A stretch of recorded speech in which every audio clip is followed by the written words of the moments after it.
Ассалаумағалейкум, қазақ елі. Бүгін сіздермен кредит туралы соңғы жаңалықтармен бөлісетін боламыз. Оған дейін видеоға лайк басып, каналға жазылып қойыңыздар. Бұл біз үшін ең үлкен қолдау. Ал онда бастаймыз. Қазақстанда 1,1 миллион адам банкроттық туралы заңның көмегіне жүгініп, несиесінен құтылуы мүмкін. Бұл туралы қаржы вице-министрі Ержан Біржанов айтты. Бүгінде банкроттық туралы заңның көмегіне жүгінетін адамдардың саны 1,170,000 адамға дейін жетуі мүмкін. Оның ішінде 31,000 адам сот процедурасымен өзін банкрот деп тануы ықтимал.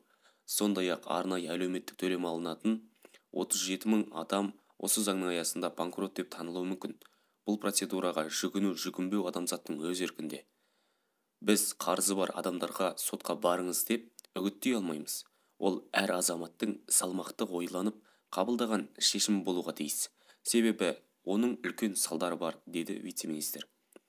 Айта кетсек, бүгін Сенат банкроттық туралы заң жобасын қабылдады.